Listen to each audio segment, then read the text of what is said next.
Good morning, students. In today's class, we will study about refraction. हमने last classes में reflection पढ़ा था। आज की क्लास में हम पढ़ेंगे रिफ्रैक्शन। देखिए, रिफ्लेक्शन और रिफ्रैक्शन दोनों में डिफरेंस क्या है, पहले समझ लीजिए। रिफ्लेक्शन में क्या होता है, किसी भी मीडियम से या किसी एक पर्टिकुलर मीडियम से आने वाली कोई भी इंसिडेंट रे ऑफ लाइट जब किसी सरफेस से आकर टकराती है तो वो उसी मीडियम में टकराकर वापस लौट जाती है, या इसको कहें the bouncing back of light in that medium from which it comes. This phenomena is called reflection, but refraction is different. In reflection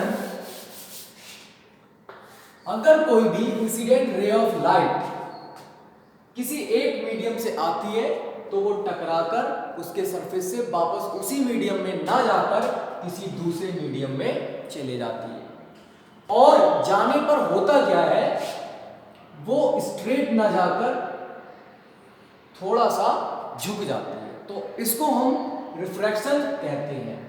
the bending of ray of light, the bending of incident ray of light, whether it comes from a medium and goes to another medium. Okay, suppose मान लीजिए हमारे पास कोई glass की slab है, glass slab शीशे का या कांच का कोई एक टुकड़ा है। इस टुकड़े में कोई इंसिडेंट रे ऑफ लाइट आती है और आकर मुड़ जाती है या इसमें पास हो जाती है, तो इसको हम कहते हैं रिफ्रैक्शन। ठीक है, अब हम बात करते हैं, जैसे हमारे रिफ्लेक्शन के रूल्स थे, लॉज थे दो, ऐसे रिफ्लेक्शन के ऐसे ही रिफ्रैक्शन के दो लॉज हैं। समझ लेते हैं एक बार कौन कौन से हैं। तो आप हेडिंग डालिएगा, अभी आपने डेफिनेशन लिखनी थी, डेफिनेशन है आपकी, पहले लिख लीजिए रिफ्रैक्शन की डेफिनेशन, उसके बाद रिफ्रैक्शन के लॉ। अब रिफ्रैक्शन के क्या लॉ होंगे, ये मान लीजिए आपके पास कोई ये क्या है, ग्लास स्लैब, क्या है बेटा, ग्लास स्लैब, और इधर से कोई भी इंसिडेंट रे ऑफ लाइट आती है और इस पर अगर हम सीधी लाइन ये खींच देते हैं तो ये इसका परपेंडिकुलर या नॉर्मल कहलाती है। और इस इंसिडेंट रे ऑफ, इसको बोलते हैं इंसिडेंट, क्या बोलते हैं बेटा, इंसिडेंट रे ऑफ लाइट। ठीक है, और ये क्या है आपका, नॉर्मल है। क्या होता है, ये थोड़ा सा नॉर्मल की तरफ झुक जाती है और इस प्रकार से आगे की ओर बढ़ जाती है। ठीक है, तो इस रे को बोलते हैं रिफ्रैक्टेड रे। रिफ्रैक्टेड रे, उसमें बोलते थे रिफ्लेक्टेड रे, जब हमारी रिपीट होती थी वापस लौटती थी तो उसमें बोलेंगे हम लोग रिफ्रैक्टेड रे। एक एक टर्म्स लिखवाऊंगा मैं आपको, भी इसमें थोड़ा समझ लीजिए। और अब होता क्या है, ये जो नॉर्मल है इसके साथ में इंसिडेंट रे एक एंगल बनाती है जिसको हम आई से रिप्रेजेंट करते हैं और इसको बोलते हैं एंगल ऑफ इंसिडेंस या इंसिडेंट, एंगल ऑफ इंसिडेंस। और यहां पर एक एंगल बनाती है आर, जिसको बोलते हैं, क्या बोलते हैं बेटा, angle of refraction, angle of refraction. ठीक है, तो हम लोग अब यूनिट वाइज यूनिट पढ़ेंगे, पहले एक एक डेफिनेशन को पढ़ेंगे, उसके बाद लॉज पे जाएंगे। तो आप लोग नंबर 1 हेडिंग डालिएगा, इंसिडेंट रे। इंसिडेंट रे क्या होती है समझ लीजिएगा। अ ray of light, a ray of light which comes from a source of light। ये एक वो लाइट रे होती है जो किसी सोर्स ऑफ लाइट से आती है, and falls on the surface of, on the surface, and falls on surface. और जो कहां पर गिरती है, जाके किसी भी सरफेस पर टकराती है, इसको कहते हैं इंसिडेंट रे। ठीक है, अब बात करते हैं रिफ्रैक्टिंग रे। हेडिंग डालिएगा रिफ्रैक्टिंग रे।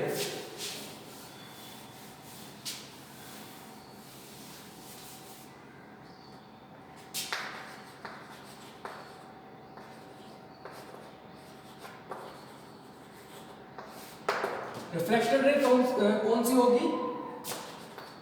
अ रे ऑफ लाइट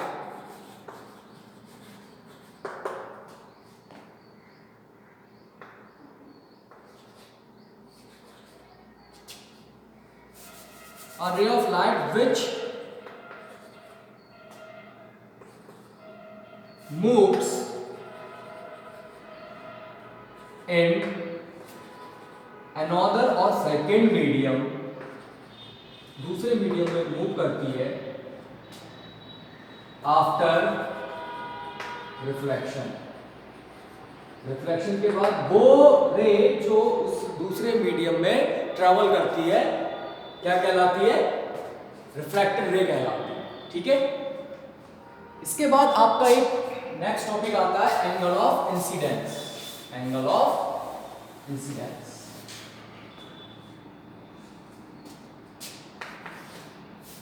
नंबर 3 है, जो भी पॉइंट है आपका लिख लीजिए। Angle of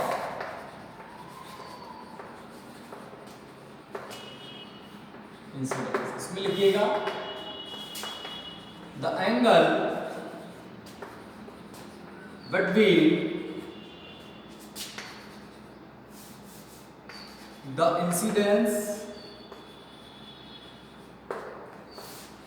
ray and the normal is called the angle of incidence.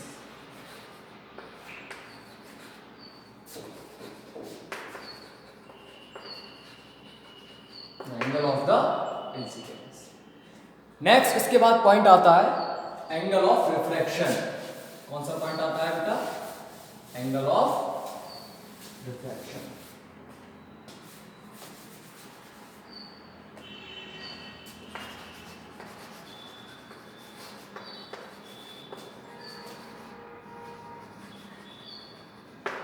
ये भी सिंपल है। The angle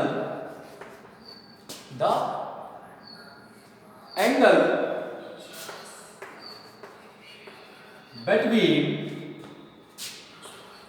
the refracted ray and the normal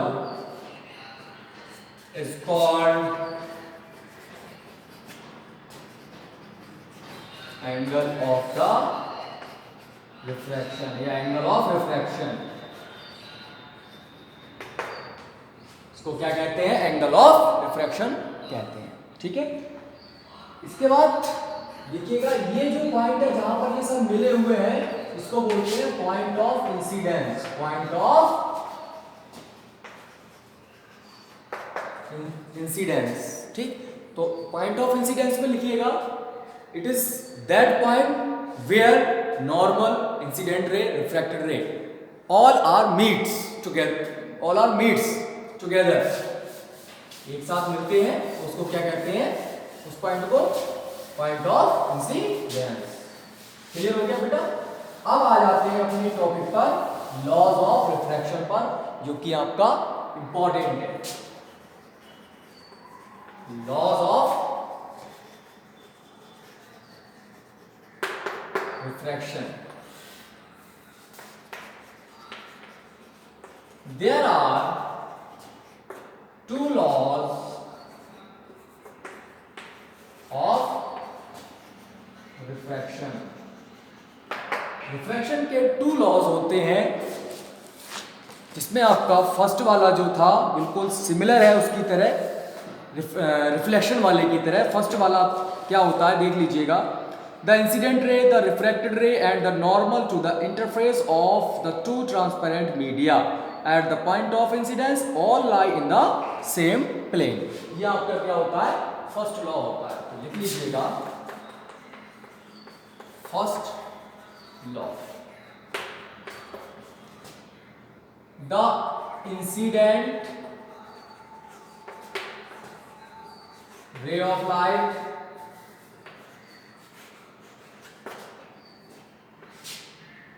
comma the refracted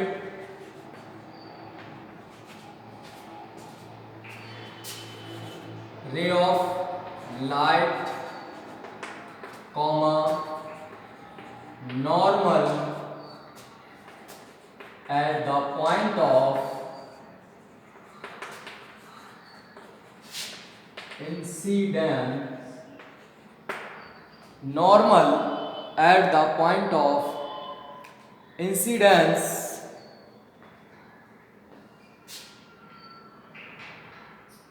but point of incidence all lie in the same plane, in the same plane. ठीक है, between two interface of transparent medium, ये आपका क्या होता है, first law होता है. ठीक है, इसके बाद आपका नेक्स्ट आता है second law of refraction.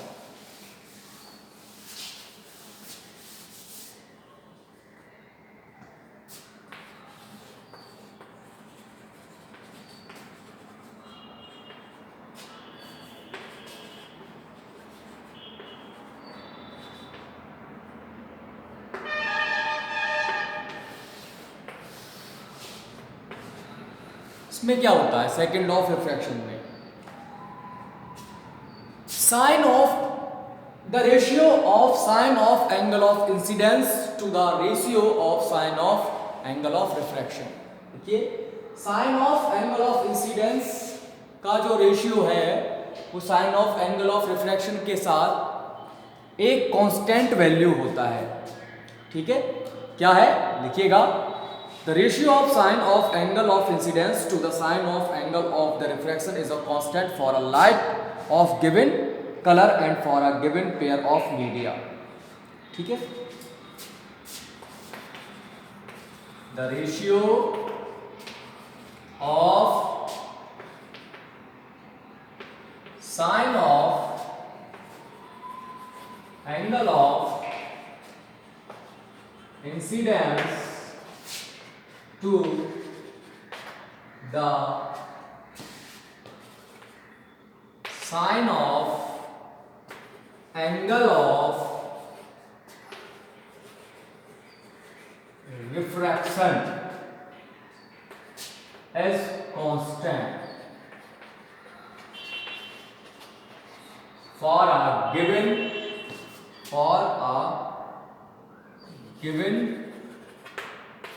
particular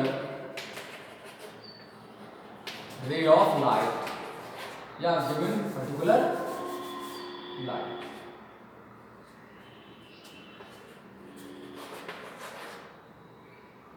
Ray of particular ray of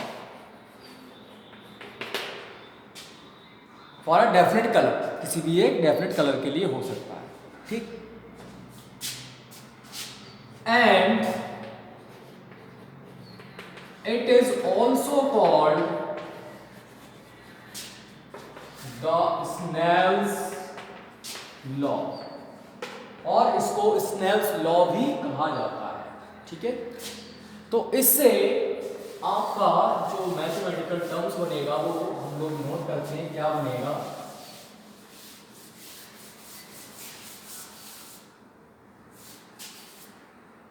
देखिएगा, sine of angle of incidence I, angle of refraction R is equal to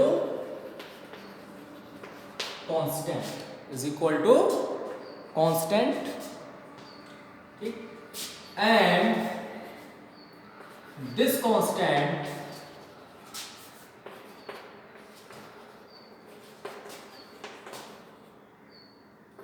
is called the refractive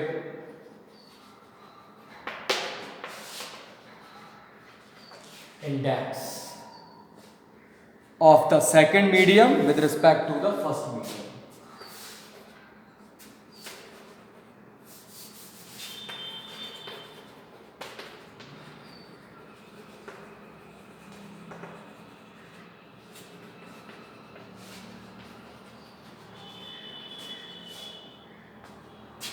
To the first medium, ठीक है। Second medium का refractive index first medium के respect में, तो इसको हम लिख सकते हैं sine of i upon sine of r is equal to n two 1। Second medium का रिफ्रैक्टिव इंडेक्स फर्स्ट मीडियम के रिस्पेक्ट में, या फिर साइन ऑफ 2 अपॉन n1 या फिर n, ठीक। अगर इन सबको इक्वल लिखें तो इस तरह से आपका एक फॉर्मूला बन जाता है जो क्या कहलाता है, स्नेल्स लॉ कहलाता है, रिफ्रैक्टिव इंडेक्स जिससे डिफाइन होता है, ठीक है बेटा। आज की वीडियो में हम लोगों ने रिफ्रैक्टिव इंडेक्स को कवर किया है, उसके लॉज को कवर किए हैं। रिफ्लेक्शन जो टॉपिक है वो आपका बहुत छोटा सा है, बट जो रिफ्लेक्शन है वो अपने आप में बहुत ब्रॉड टॉपिक है और इससे बहुत ज़्यादा बड़े बड़े क्वेश्चंस भी तैयार होते हैं। तो आज तो हमने सिंपल सी बात पढ़ी है, रिफ्रैक्शन के लॉ पढ़े हैं, इसके बीच में आने वाली छोटी छोटी डेफिनेशंस पढ़ी हैं। आपके सिलेबस में लेंसेज हैं जिसमें जो कि पूरे रिफ्रैक्शन के थ्रू आए हैं, लेंस की फंक्शनिंग वर्किंग वगैरह सब कुछ हम लोग पढ़ने वाले हैं अगली स्टडी में। और फिलहाल तो हम लोगों ने रिफ्रैक्टिव इंडेक्स पढ़ना है। तो रिफ्रैक्टिव इंडेक्स क्या होता है इसके बारे में आप लोग आज घर पे थोड़ा सा पढ़ लीजिएगा, क्योंकि आपके लिए कल का टॉपिक जो है वो रिफ्रैक्टिव इंडेक्स का होने वाला है। आज जो कराया जा रहा है आपको वो आप लोग अच्छे से तैयार कर लीजिए, ठीक है बेटा। बाकी की वीडियो हम कल बनाकर आपको सेंड करेंगे, आप लोग जितना कराया गया है उतना अच्छे से प्रिपेयर कर लीजिए। Thank you.